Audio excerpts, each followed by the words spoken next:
You're listening to WCAT Radio, your home for authentic Catholic programming. Welcome to The Open Door, a show based on the words in Revelation, "I have left an open door before you, which no one can close."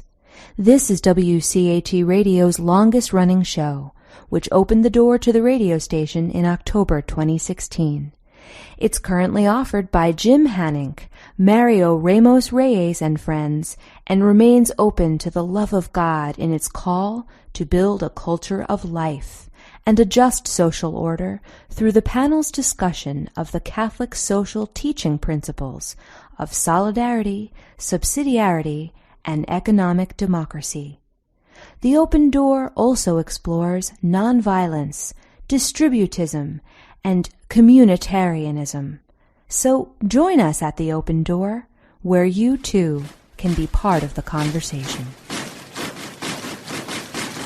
Welcome to the Open Door.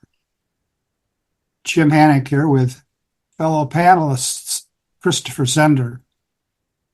Today, we'll discuss the role of tradition in forming Catholic teaching. Now, some argue that Pope Francis overlooks the normative role of tradition, but others argue that some papal critics, as well as critics of Vatican Council II, misunderstand the dynamic nature of tradition itself. We'll discuss, too, the development of doctrine and what that means. Our guest is the Portugal-based Pedro Gabriel. Dr. Gabriel is one of the co-founders of the apologetics website, Where Peter Is. He's also a medical oncologist. He recently authored Heresy, Disguised as Tradition. That's from En Route Books and Media, published in 2023, just last year. Let's begin, as we always do, in prayer. Come, Holy Spirit, fill the hearts of your faithful and kindle in them the fire of your love. Send forth your Spirit, and they shall be created, and you shall renew the face of the earth. O God, who have taught the hearts of the faithful by the light of the Holy Spirit, grant that in the same Spirit we may be truly wise and ever rejoice in his consolation. Through Christ our Lord. Amen. Pedro, we have all sorts of themes to explore. How's about if we begin with this? What's the role of the social sciences and historical patterns and even the empirical sciences in resolving theological questions? First of all, good morning, good afternoon. Thank you for having me. Regarding your question, of course that the social sciences and even the empirical sciences, they play a role. Of course, they have their own domain, just like theology has its own domain, and so they cannot replace one another, but they can still illuminate each other. The social sciences can, and even the empirical sciences can give inputs that will enrich our theology and even our doctrine, because we live in this world, and God created this world, and it's a good world. So what we have to do is to be open to the truth, and these sciences can help us illuminate some aspects of truth. And from then on, we try to ascertain how we put all these pieces of truth together. Pope Francis uses an interesting image, not related to the sciences, but to different cultures, which is the polyhedron. There's a polyhedron. It has many faces, but it's all the same form, the same thing, the same object. So that's how we can articulate the different aspects of truth, not hold that there is one truth here and a different truth there, but it's the same truth with different facets. But again, theology cannot be, and the church doctrine cannot be contained only by the empirical or by the social sciences, because it must transcend them. They are focused on transcendence. And in my book, Heresy Disguised as Tradition, for example, I start the first chapter by explaining what we can learn from the concept of tradition from the social sciences, and from the social sciences, from anthropology, from sociology, from psychology. We know that tradition plays a pivotal role in forming community, in creating history, because it is only by passing on the knowledge from generation to generation that history can be remembered, and that the discipline of history as we know it exists. But of course, even if we can learn a bit about what tradition is from those sciences, from those social sciences, tradition from a Catholic perspective is much more, because it's not only the transmission of knowledge from generation to generation, it is the transmission of revelation from God the Father to the Son and to the Holy Spirit, and from them to the Church, and to the apostles, actually, and from the apostles to the church throughout all ages and throughout all the world. So, of course, tradition from a Catholic point of view is one of the modes of the transmission of divine revelation.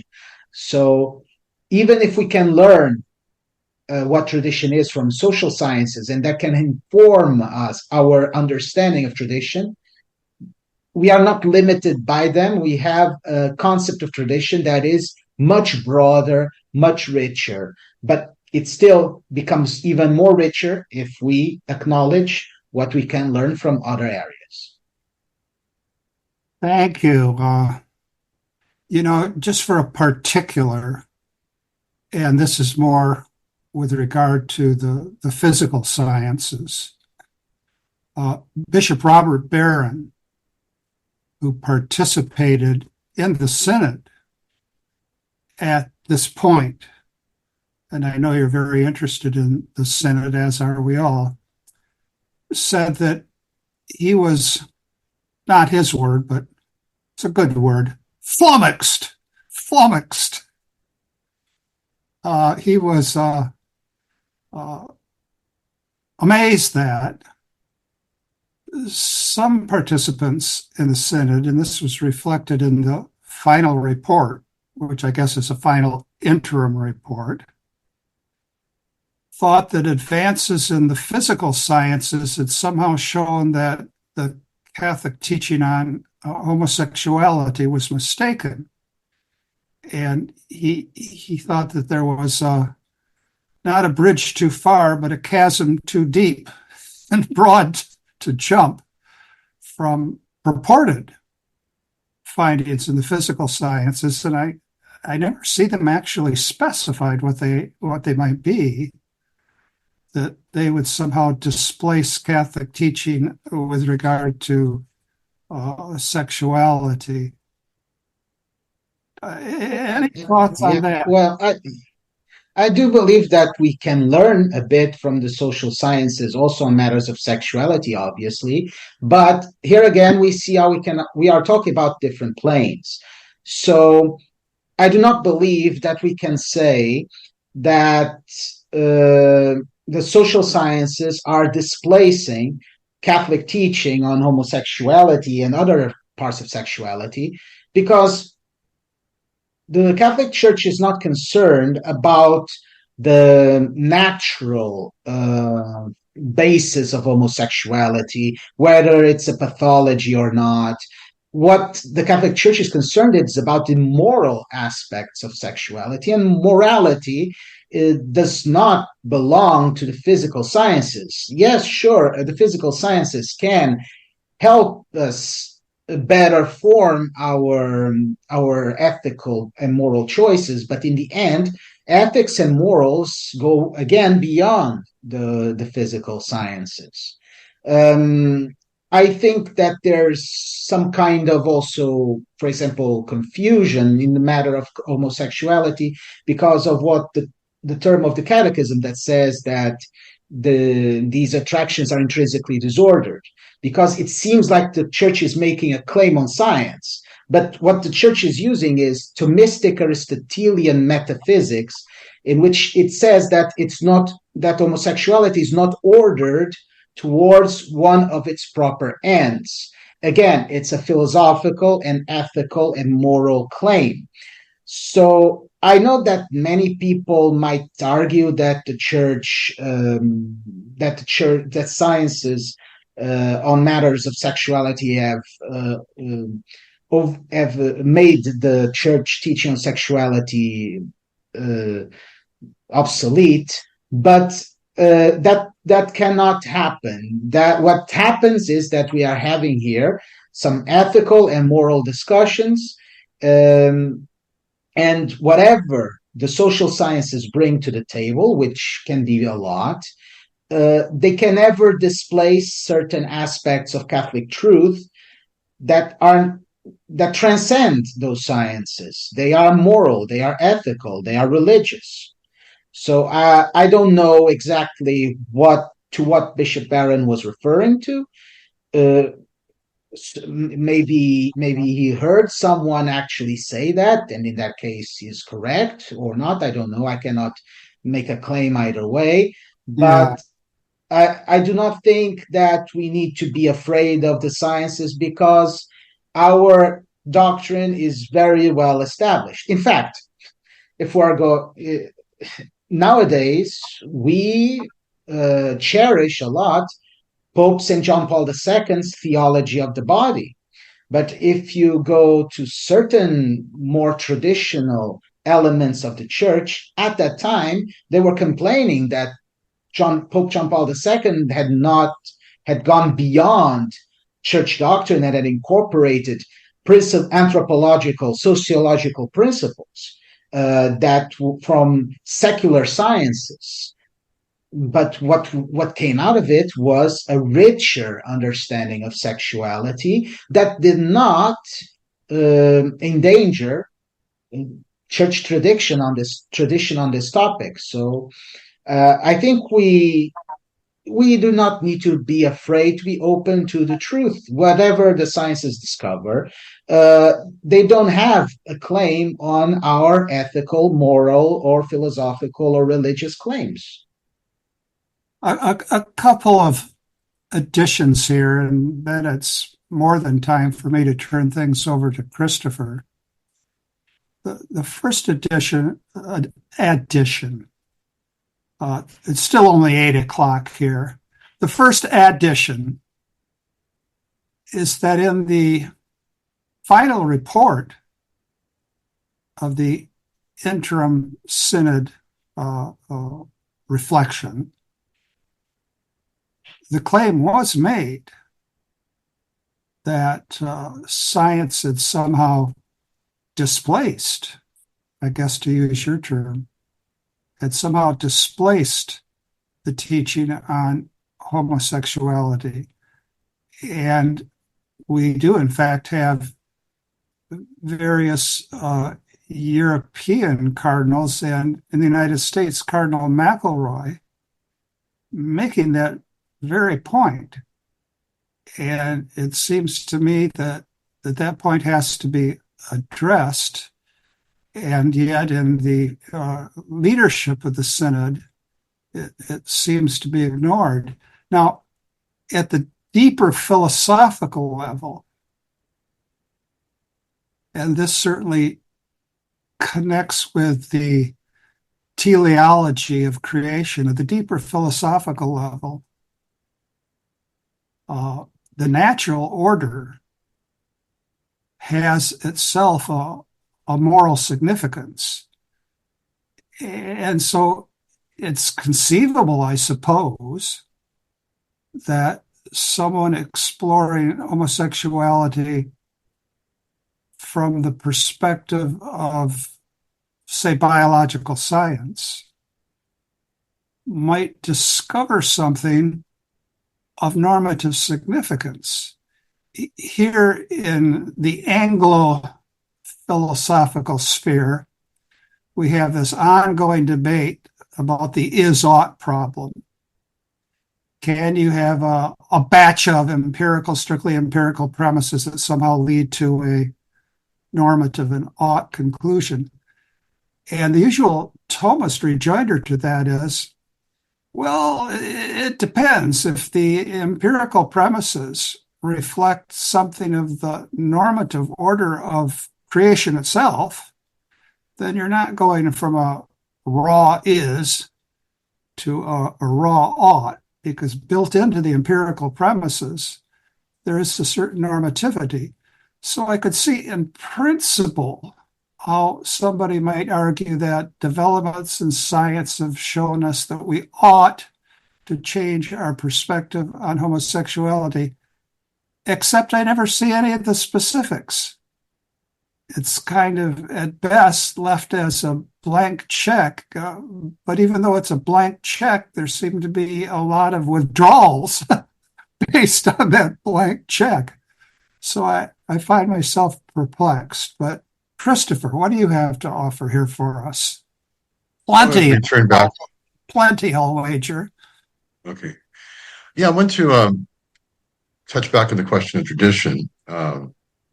Dr. Gabriel, you said that tradition has to do with what we know, our knowledge. But doesn't tradition also encompass what we do, how we act?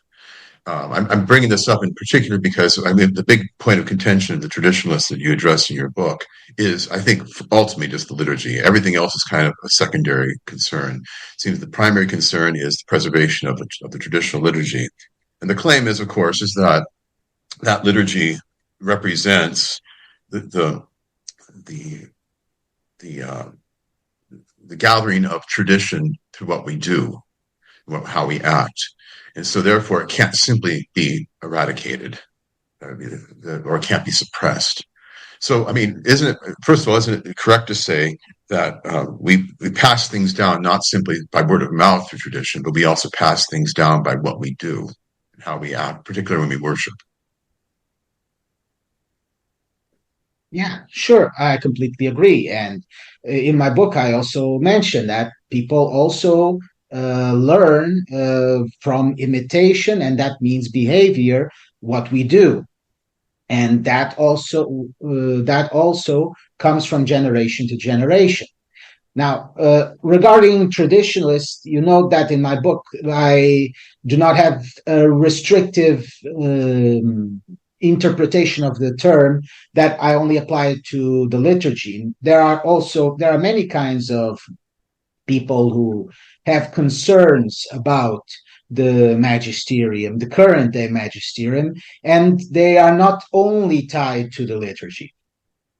Now, regarding the part of the liturgy, what you actually meant on that, I would say that it's true. There is something of a continuity from celebrating the Mass of the Ages, as it is called, and celebrating the same Mass as many saints have celebrated it. But as I explained also in the book, the tradition, first of all, tradition is living, so it cannot only be imitation without any kind of reform. Sometimes reforms happen, and that's a part of it. The Roman Rite was not eradicated. The Roman Rite has only been reformed, so there's still a continuity here. maybe it's not a continuity that many traditionalists would find agreeable, but that continuity exists, and they are still celebrating the same rite, albeit with some reform, with some changes. But as I also explain in a chapter in the book, what is traditional is to allow the magisterium and the hierarchy to perform the changes in the liturgy as they deem fit. And for example, one of the things that it's traditional, but it has been forgotten, is that you celebrate a certain liturgy, not necessarily because it is old, not necessarily because of its antiquity, but because it's the liturgy that is celebrated in a certain see. So that's how I explain how the different rites in the Catholic Church emerged. There were some sees that were more authoritative, that were more some sees that were more important, more esteemed, with higher regard, and those under the influence of these sees decided to adopt the liturgies that existed in those sees.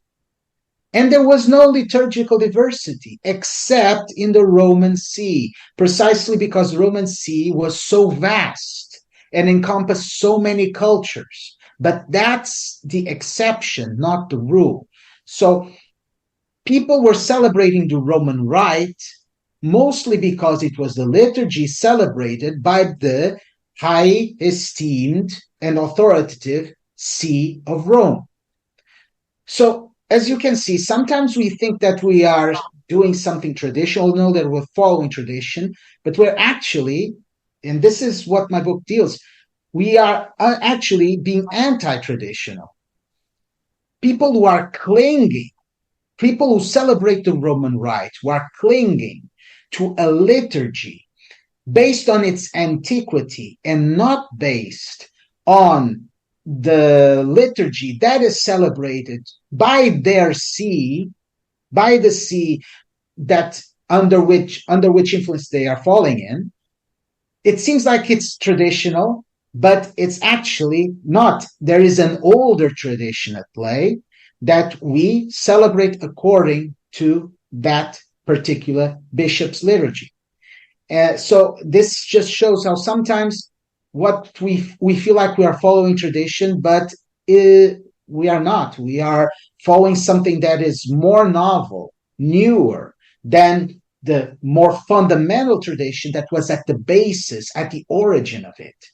This current rite that we celebrate, and even the Tridentine Latin Mass, or the traditional Latin Mass, as it is called, it was put together by popes, Pope Leo XIII, Pope Gregory the Great, Pope Leo XIII, no, Pope Leo the Great, Pope Gregory the Great. It was put together by popes, and they made a lot of changes in their time to the primitive liturgy that does not exist anymore, because it was the liturgy of a time when the church was persecuted. So what is traditional is to submit to the liturgy that the Pope concedes. Now, of course, the Roman See also has a tradition of liturgical diversity that did not exist in the other sees, but it must always be in unity with the Pope.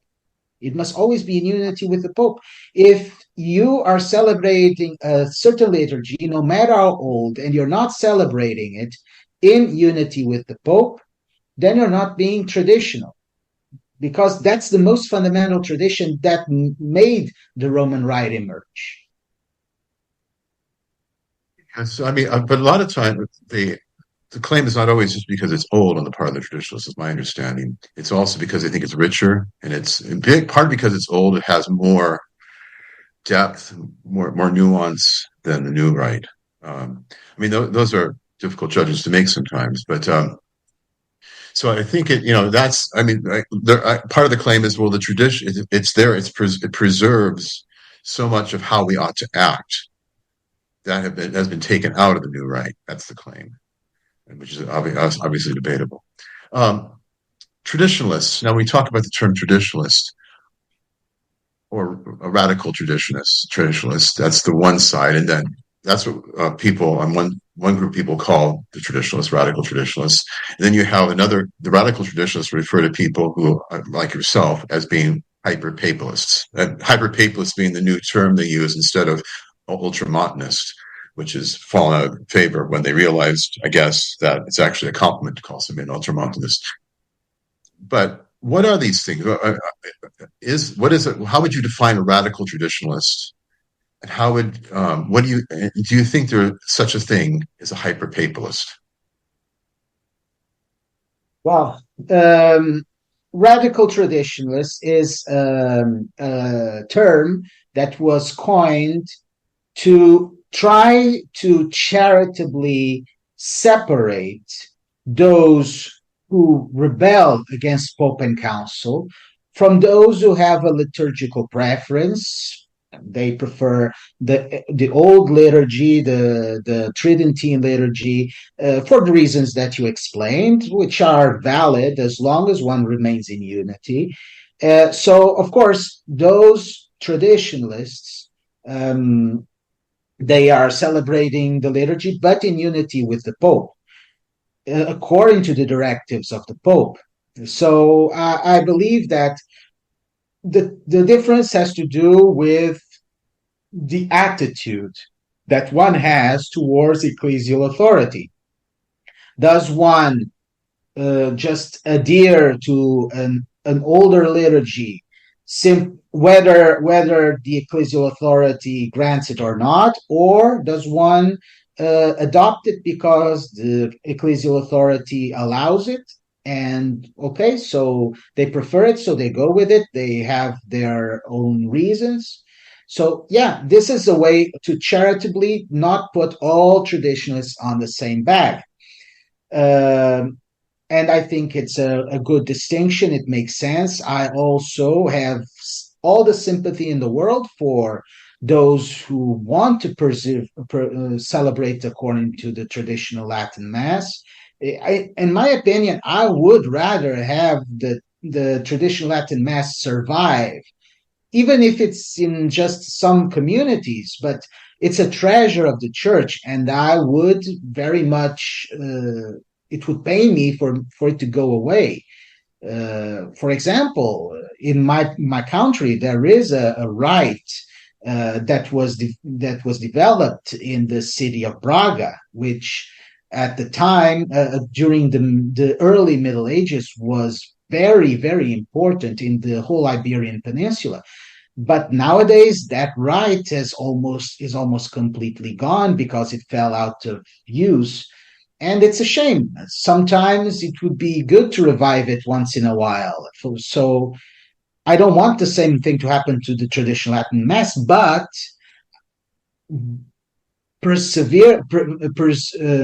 preserving it cannot be done at the expense of the ecclesial unity, because that's a higher value. Okay, so of course traditionalists preserve this ecclesial unity, so they are different from those who do not preserve this ecclesial unity. So there needs to be a distinction, and radical traditionalism is if we don't have a better name for it at the moment, but it is a severe problem in the church nowadays, especially during the pontificate of Pope Francis. It has caused much damage to the church. Regarding the term hyperpapalist, we can actually understand that it is not a traditional term, because you've never seen it in any church document, and you have not even seen it in the internet, in the Catholic discourse, before a few years ago. So it's a new term, it's a novelty, it's a new concept. So just by looking at this, we can see how this radical traditionalism introduces novelties under the guise of being more traditional. They are not more traditional. They have just introduced a new concept. During the pontificate of Benedict XVI, during the pontificate of John Paul II, no one used that term. And in fact, if someone told them that you can be a hyperpapalist, they would reject you. In fact, probably liberals who dissent from Humanae Vitae would be the ones using that term if it existed, not the Orthodox, not the people not the people who use the term today. Now, if you ask me if there is such a thing as a hyperpapalist, theoretically and even in practice, yes, it's possible, because it is true that there is a possibility of putting too much of ascribing to the Pope something more than what he is. For example, I cannot say that a person needs to adhere to what Pope Benedict XVI wrote in his book, Jesus of Nazareth. He himself said he had written that book as a private person, and it was not an act of the magisterium. And I love that book. I don't have anything against that book. But I cannot claim that a person needs, under the pains of dissent or disobedience, accept what is in that book because Benedict himself said so.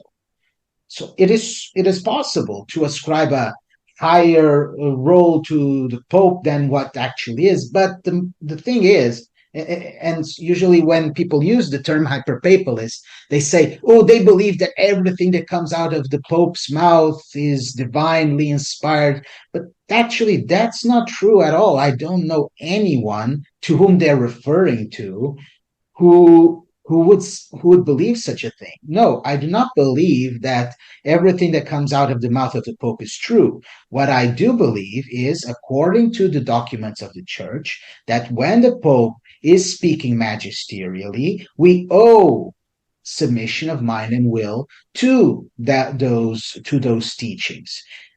When he is teaching magisterially, and the Church documents ascribe different degrees of infallibility or authoritativeness, not infallibility, because not all is infallible, but different degrees of authoritativeness, and how much and how Catholics should behave or should react to each of those authority levels. So I'm just accepting what the Church teaches on the topic, and for that I am labeled a hyperpapalist. It's just a way to label people away so as to undermine them, poisoning the well. As you said, until a few years ago, they used the term ultramontanist until someone pointed out, some historians started pointing out that the ultramontanist movement was the one that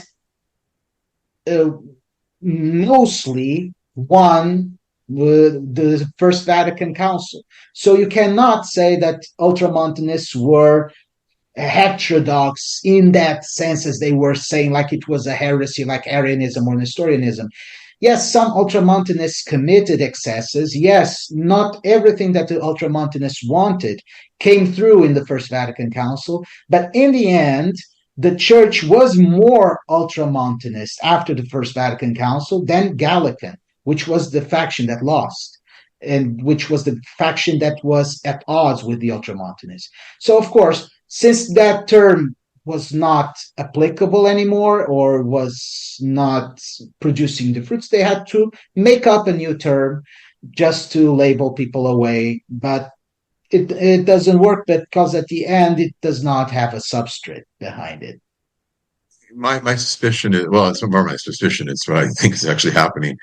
The term hyperpapalist does actually refer to Orthodox Catholics.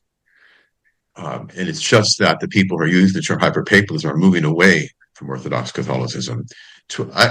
My prediction is that they're going to end up being the Western right of the Western branch of the Orthodox Church. They're kind of moving in a direction where, sola traditio, right? Sola traditio. And, it just seems it's coming out more and more clearly. Yeah. Yeah, the term is actually the title of an article that I wrote. One of the first articles that I wrote for Where Peter is the parallels between sola traditio and sola scriptura, the personal interpretation of tradition that supersedes magisterium. Just like for the Protestants, there's a personal interpretation of scripture that supersedes the magisterium. I wrote that article, and that article eventually was what made me, it was the starting point for writing the current book, Heresy Disguised as Tradition. It all started with that article, with an article titled Sola Traditio. Happy choice. Uh, Had it back to the grand old man. you know, Pedro, we've had something like 270 episodes on the open door. So we've seen a lot of these issues from the left, the right, the up, the down, the in, the out. And Christopher is usually ahead of the curve in his predictions. So it's interesting that he would say that. I think we can maybe look at a nest of questions that the two of you have been working with now in a slightly different way. It's a Catholic teaching that we ought to strive to be united in mind and heart with the Holy Father. Now, the question is the scope of that. Ought we to be united in mind with the Holy Father in matters of diplomacy, international diplomacy? How about with regard to matters of philosophical orientation? Now, I certainly owe so much to Pope John Paul II, but I'd just as soon chew on a brick as become a phenomenologist. In fact, I'd rather chew on a brick than become a phenomenologist. And I owe a great deal to an enormous debt to the common doctor, Thomas Aquinas. But I noted with regret that Pope Francis acknowledged that he'd had a hit and miss education in terms of Thomism. And when it comes to the Holy Father's current policy on China, I'm more than flummoxed. One of his closest supporters said that, is this Cardinal Spadaro? That China, as best as he could see, China was closest in actual practice to the Catholic teachings on social justice. Well, I found that to be bizarre, simply bizarre that he would say such a thing. At any rate, what about the scope? I'm focusing on the scope of the teaching that we ought to be united in mind and heart with the Holy Father. What's the range of that? So, I do not believe that we need necessarily to be on in line with the Pope on those matters of diplomacy, because, or even philosophical leanings, because those matters are matters of governance of the Pope as a head of state. They are not magisterial. So again, what does the church talk about regarding submission of mind and will and all of that?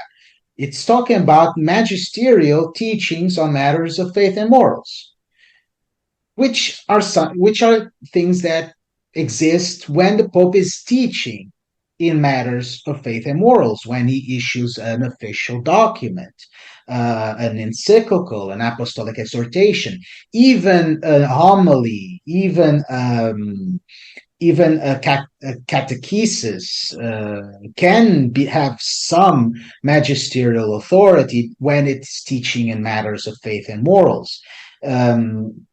You can have, for example, when a certain dicastery under the Pope issues an official document that pertains to the whole church, and that the Pope approves that document in forma specifica, it's also magisterial. So those things are the things to which a Catholic must submit. If we're talking about matters of the extraordinary magisterium, ex cathedra statements, or infallible definitions from an ecumenical council, anathemas from an ecumenical council, or even when the Pope is teaching in conjunction with the whole bishops, with at least a moral unanimity of bishops in the world, and he specifically says so, those things are infallible. So we owe them assent of faith. And if we reject assent of faith on those matters, we fall into the error of heresy. But most of the teachings of the Pope are ordinary magisterium. Which is precisely why it's called ordinary magisterium. Most of them are teachings that do not fall under infallibility, but they are still authoritative. And Catholic in this case, if he withholds assent, is not falling into heresy, but is still falling into dissent. A Catholic must have submission of mind and will. And a document issued by the Congregation for Doctrine of the Faith at the time of Joseph Ratzinger, who would later become Pope Benedict XVI, Donum Veritatis specifies the steps that a theologian that does not feel like he can assent to these teachings, the steps that they must undergo. And what we see is that nowadays, those who are dissenting publicly from the Pope are not following those steps. They are not issuing their concerns to their superior and waiting patiently for those. No, they are issuing their grievances in public, airing them in public, to try to pressure the Pope to change. This is not how this is not how the tradition of the Church works. It's not how you do it. They go into the TV, go into blogs, and they start saying the Pope is wrong because of this. And if you want to be faithful Catholics, you must not accept what the Pope is. This is not it. Now, if we're talking about matters of diplomacy, no, you don't need to agree with what the Pope is saying on those matters. But I believe that if one exercises the submission of mind and will and the assent of faith on the matters, on magisterial matters, the person is bound, the Catholic is bound to not see the Pope as someone who is out to get them, or someone who is must be resisted, or even as a political figure that one can just, I agree with this and disagree with that. At least there should be some filial devotion towards the Pope, so that even when one disagrees with what he's doing in the diplomatical field, that they at least can charitably understand where he's coming from, and the disagreement is more respectful. What we see nowadays is that those who are criticizing the Pope, they just fill their mouths with saying, oh, we're doing respectful criticism, but they're not. It's not respectful. The way they're doing it is not respectful at all. If they did to the Pope, if they did to their boss in a company, what they've been doing to the Pope, mostly they would have already been disciplined. So, yeah, I think that there's a complete different attitude when a Catholic disagrees with the Pope on matters in which one can disagree, if he has a true filial devotion towards the Pope, The disagreements are not, they are simply different from what we have been seeing. And regarding philosophical leanings, fortunately, the church um, also allows much philosophical diversity in its midst. It's a universal church, and that's good. And you don't need to be a phenomenologist, but it's a good thing, I believe, that Pope John Paul II Christianized, baptized phenomenology, because until then it was a very secularized philosophical movement that was mostly used to undermine the church. And now we got enriched from that. Even if one does not want to be a phenomenologist, one is not obliged to be a phenomenologist, but still, what Pope John Paul II did with phenomenology, I think it was good for the church, and it was even better for phenomenology itself.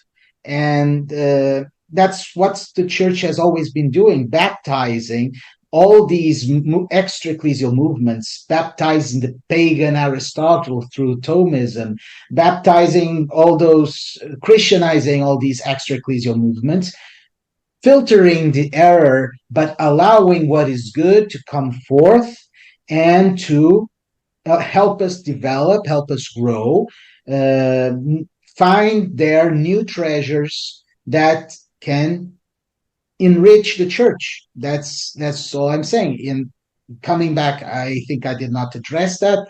Coming back to the synod, I still believe that the interim report is not authoritative.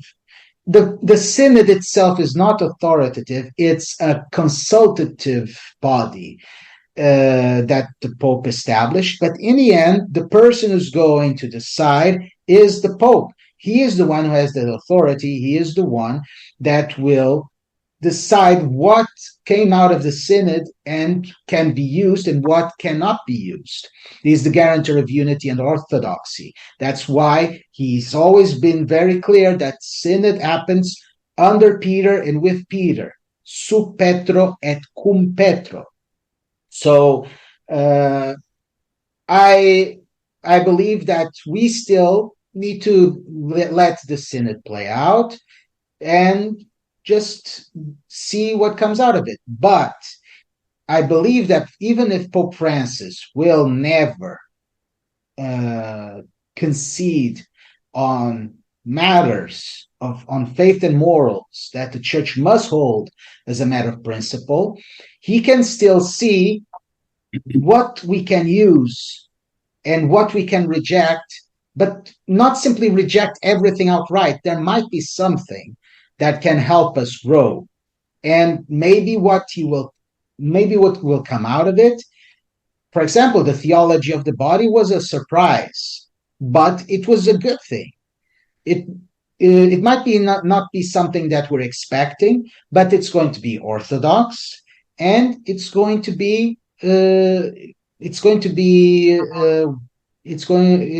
might be better. It might help us develop.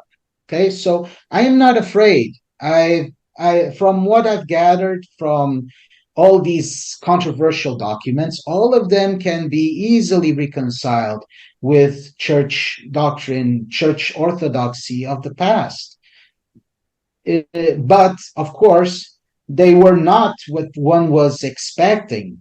But they are still orthodox, and they are still exercises of papal authority. Thank you. Christopher.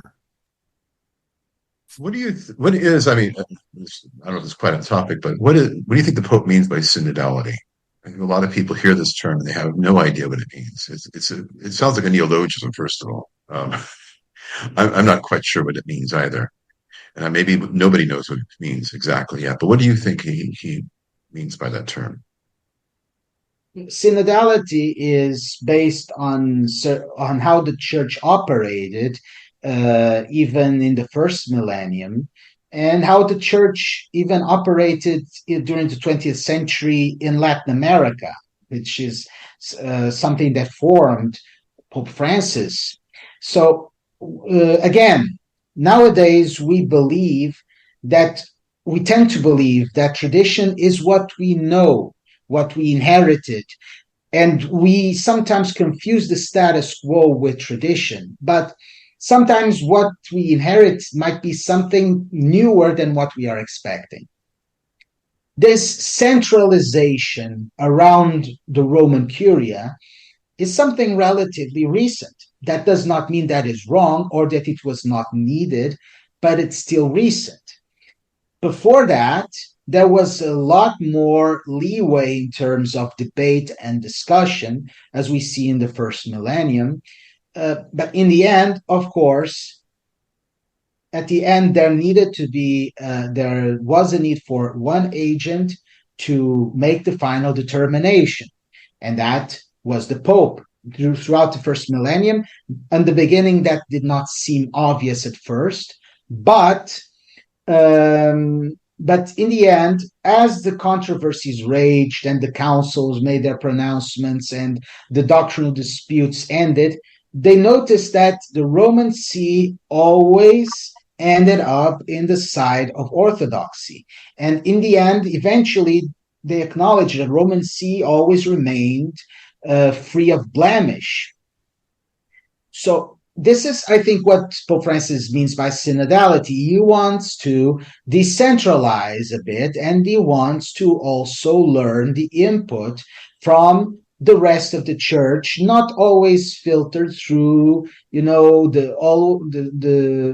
curia. He wants to listen precisely to understand what input he can receive and what input he can accept and can enrich the church, and what he can reject, and what he should reject. So again, the Pope Francis has been very clear on two matters: that the synod always happens under Peter and with Peter, and secondly, that the synod is a way the synod is a way of walking together, all together, that for everyone to speak up their minds, yes, respectfully.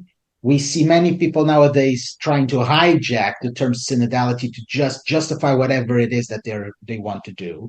These papal critics don't care about synodality at all. They are always criticizing synodality, but as soon as the Pope Francis does something that they don't like, they suddenly cry synodality. So are they in favor of synodality or not?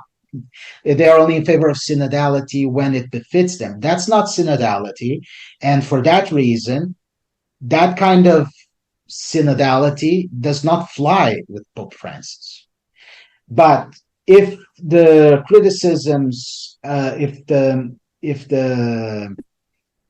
people allow themselves to walk together, not going too much in front or too much behind the whole ecclesial unity, ecclesial community, then the Pope can make better informed magisterial acts and help doctrine develop in a certain way. Because again, we are all church. We are all a part of this body of Christ. And we all have our own experiences. We all have different ideas. As long as we remain in unity, as long as we allow ourselves to walk together, this is what synodality is about. And I think that we can learn a lot, even from those who might not be orthodox. We may learn from them because we have a guarantor of unity and orthodoxy, just like Thomas Aquinas was able to learn from the pagan Aristotle. But in the end, the church did not go awry by allowing Thomistic theology influenced by Aristotelian philosophy, because the church is guided by the Holy Spirit. So we have to have faith in the church. That's what why the church exists and what the church is all about. And I believe that's what synodality is. And precisely because there were so many people raising questions and confused about what synodality is, I think that Pope Francis precisely created the Synod on Synodality to try precisely to clarify what that means. Again, the Synod is merely a consultative body. In the end, the decision befalls the Pope, but it's still a way for the Pope to gather information and make better decisions. Gentlemen, in theory, we've come to the end of the hour. Well, no, the truth of the matter is we've come to the end of the hour. But because of the richness of this discussion, I'm going to make an executive decision. I'm going to double your stipends. If you would agree to go for another 10 minutes. It's fine. How can you resist an offer like that? Doubling your stipends for a mere 10 minutes extra discussion. All right, I take the silence to amount to assent. Yes, I assent. Mind and will. Of mind and will. All right. Now, I want to say, Pedro, I found your book to be very clear and very instructive. And it made me want to not just have another 10 minutes, but a whole other lifetime to study church history in detail. So you've certainly made a contribution. Now, I'd like to offer an alternative framework for the discussion of all the issues that we've been discussing. And this really is a framework that comes from now Saint John Henry Newman, whom we've often discussed in our past episodes. Your theme is that heresy is often made a mistaken appeal to tradition. Now, I wonder if we might also say heresy has also often made a mistaken appeal to development. And it's interesting that when you actually read the text of Newman's account of the development of doctrine, he's as much concerned, every bit as much concerned, to look at what development isn't. And when he says what development isn't, he's very blunt. He says a false development is corruption. Now, you haven't spoken much, nor would I expect you to speak of the corruption of tradition. But in fact, when Newman speaks about the development of doctrine, he says it's really critical that we distinguish between development and corruption. And this goes back to some very basic point about change. Change can lead to growth, but of course, change can end in corruption. So he offers, as you well know, and as Christopher does, 7 criteria for authentic development. And his language is mostly organic. And I think that's interesting because there was such a focus at the time he wrote on organic themes and organic imagery. You find that, for example, in the Romantic movement. You find that, for example, in the whole discussion of biological evolution.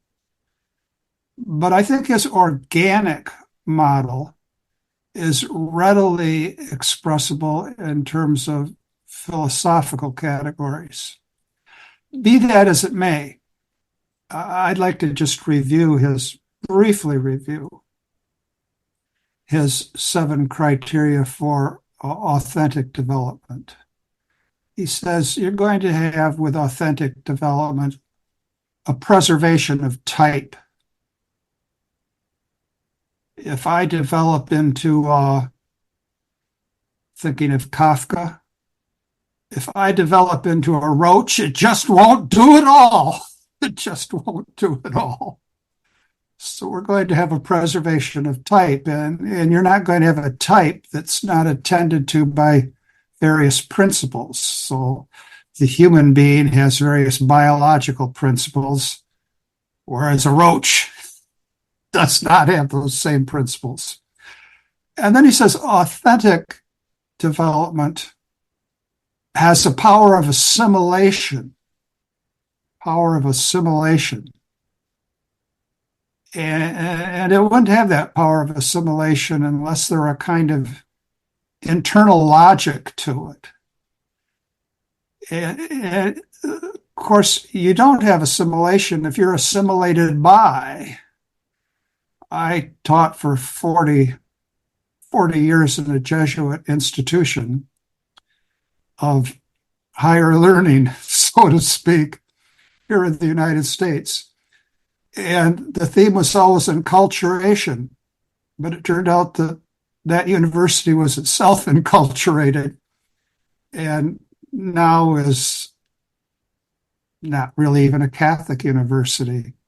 Recently allowed for a fundraiser, part of students for Planned Parenthood. That's not assimilation, that's being assimilated, being conformed to the world. And then Newman says, and we're close enough to the end, that another mark of authentic development is there's an anticipation of the future. When you have a development that's a true development, it can suggest something that's about to come or will come eventually, but not yet, as well as a conservation of the past. Now, the last, and I'm eating up our 10 minutes that involves the doubling of your stipends. Authentic development gives rise to chronic vigor. Authentic development gives rise to a chronic vigor, whereas corruption doesn't lead to vigor at all. And now, to put a little bite in this, if ever there's been a place where we don't have vigor, it's the church in Europe. And if there's ever been a place where we do have vigor, it's the church in Africa. And I would think that during the process of synodality, we would want to pay very close attention to the voices of the Church of Africa and listen also very carefully to the voices of the Church of Europe to see whether they're calling for enculturation or to the extent that they themselves have been enculturated in what's really a sphere of corruption. Any thoughts on that? Well, it's lots of things to explore, especially because we are talking about many different nodes. I am obviously familiar with Saint Henry Newman. I quote him in my book. And I also, for example, in my previous book, The Orthodoxy of Amoris Laetitia, I use the 7 nodes to prove that Amoris Laetitia is an appropriate development.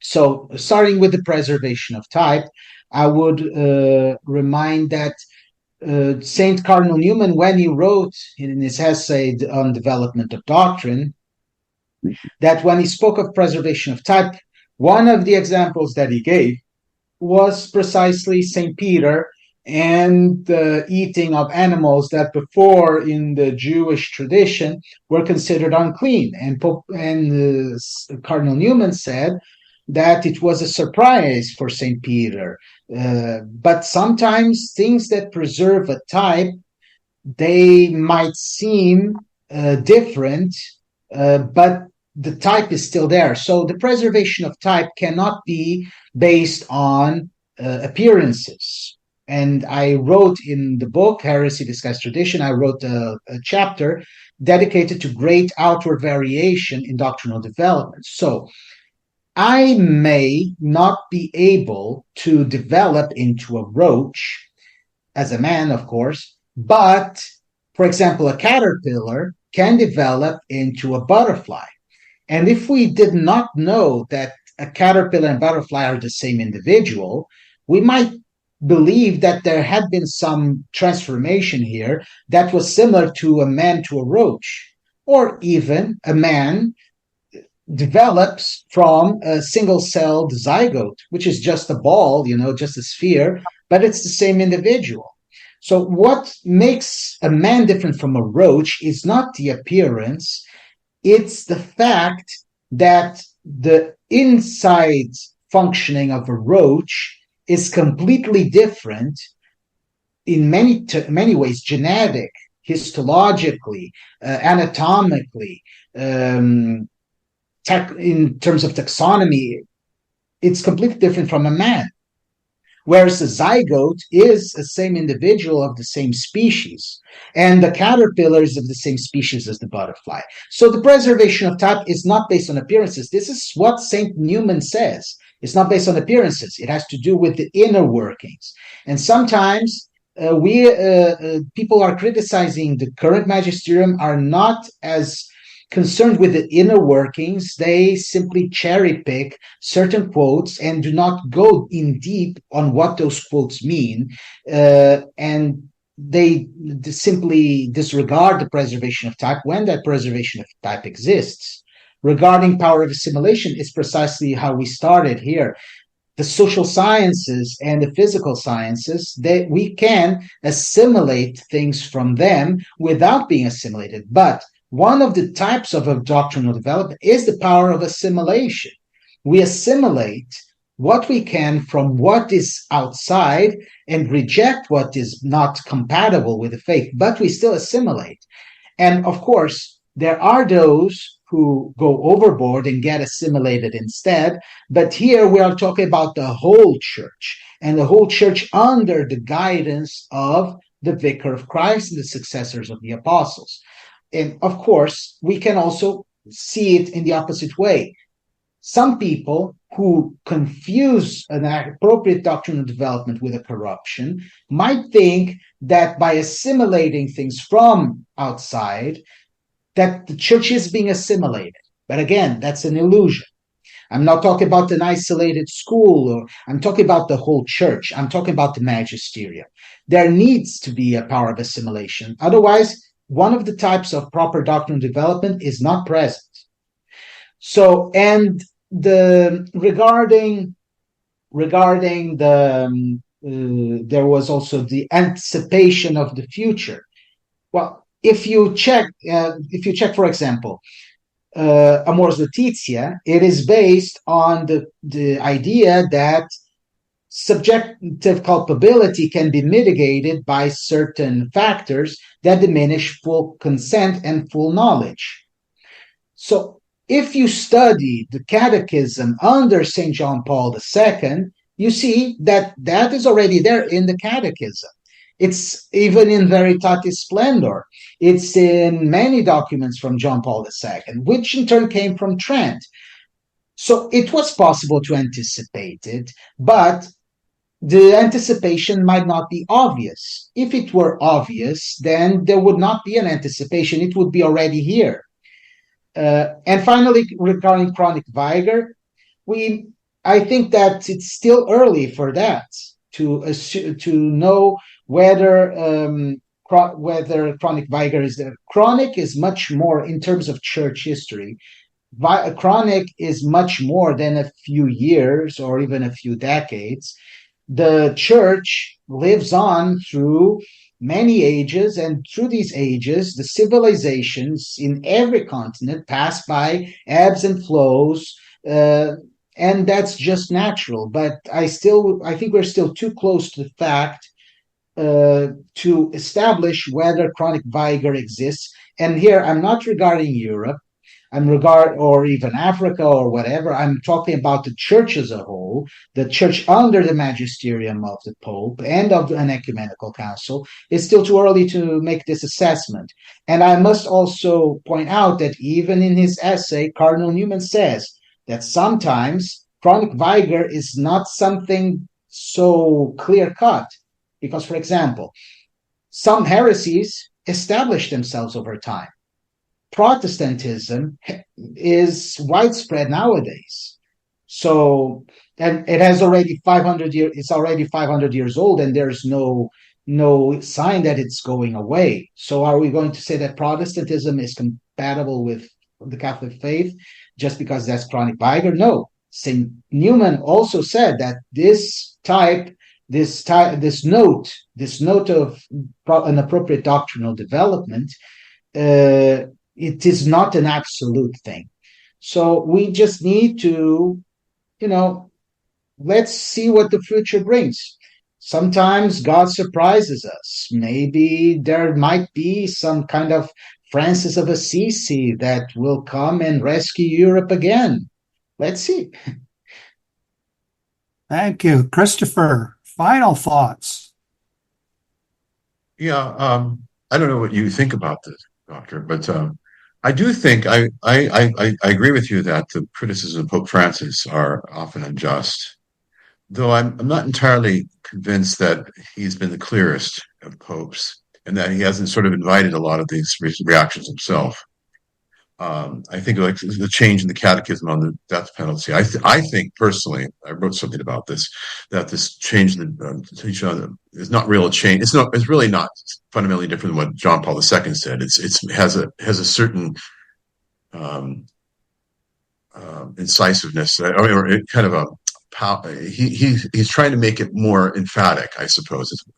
But I don't think it's a difference of teaching, but it's not, you have to think about it a lot more. And he doesn't actually come out and clarify a lot what he says. The latest thing, of course, the big uproar over the blessing of same-sex couples. He didn't write that, obviously, but he approved it. If he had just clarified, he actually ended up clarifying the Dicastery of the Doctrine of the Faith, that it's a blessing of individuals in a couple, not the couple itself, that would have obviated so many of the controversies, except for the people who want to make hay out of it. So it's not, I don't think, and even when you have Cardinal Mueller, who used to when he was head of the Congregation of Doctrine of the Faith, he would defend the Pope. He defended Amoris Laetitia, I remember. And now even he is sort of taking the critical stance. Do you think that the Pope has been faultless in terms of the clarity of his teaching, and that he is actually explaining what he's saying sufficiently for a lot of people? Well, I do believe that he has a style that is different from what we were accustomed to. But I still believe that many of the controversies have been amplified too much. Even here with Fiducia Supplicans, the Pope clarified, or rather, the prefect of the Dicastery for Doctrine of the Faith has mostly clarified, because we now have a prefect that is much more proactive in that regard. And still, even after that, there are still people who will create unnecessary complications around the clarification. I remember I started my apologetics during the times of Benedict XVI, and and Pope Benedict XVI, I think we all agree here, was very clear person, very clear intellectually when he spoke, and still there were so many controversies. I think we all remember them when he was speaking clearly, but they would take something out of context. So I think that even when the Pope speaks super clearly, if the people reporting it want to spread fake news, to create sensationalism, it will amount to nothing. All of these controversies involving Pope Francis would have been closed the first day or the first week if the media that has been reporting these controversies did to Pope Francis what they did to Benedict XVI, trying to clarify instead of adding up to the confusion. So I don't want to place too much of a burden on the Pope's style, because I believe the 99% of the problem does not lie there. Of course, some people might have some more difficulty adjusting to that style and might get confused with that style. Sure, I completely understand it. But when one has a filial devotion to the Pope, if one does not understand, seeks to understand. Even after that, if one does not understand, one does not uncharitably assume that the Pope is a heretic or the Antichrist. So again, I think that the attitude with which one comes to these difficulties, because I think it's just normal for a Catholic that takes his faith seriously to face difficulties once in a while.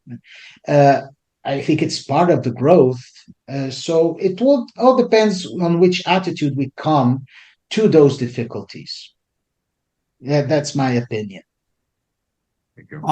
One last thought, and then we'll end as we always do with the gospel for the day, which is always much better than everything we say. In anticipation of the future and motivated by the generosity of both of you, should the Holy Father meet with a fellow named Joe Biden again, I offer my consultative services free of charge to focus their discussion. That is, should they ever meet again?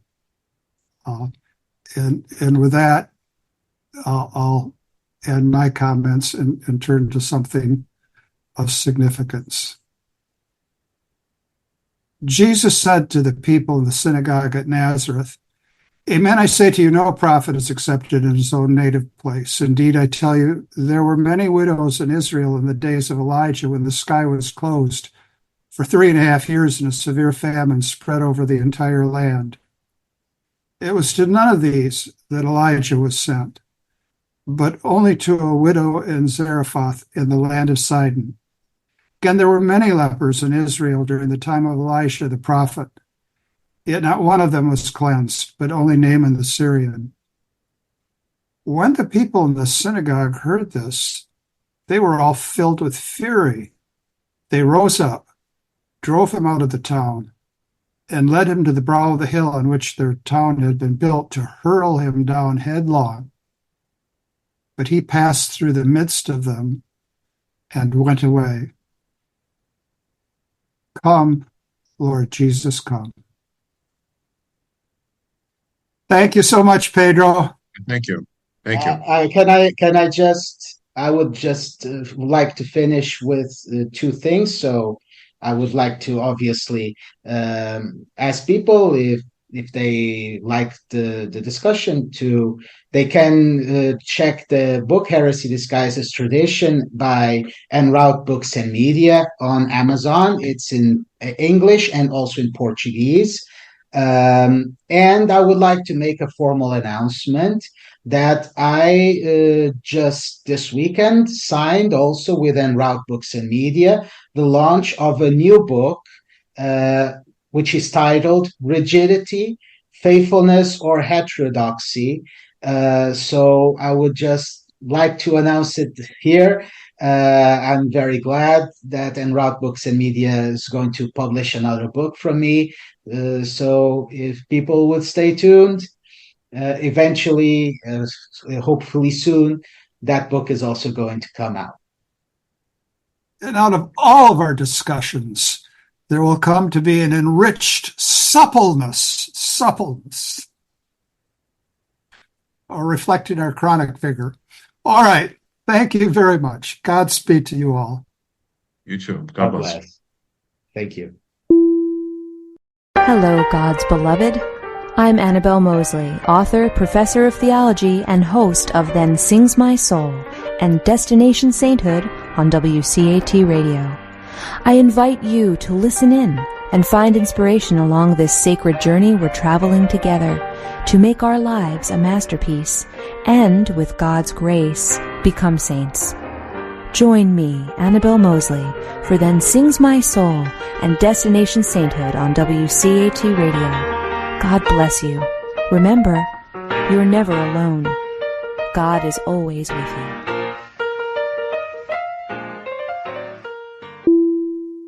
Thank you for listening to a production of WCAT Radio. Please join us in our mission of evangelization. And don't forget, love lifts up when knowledge takes flight.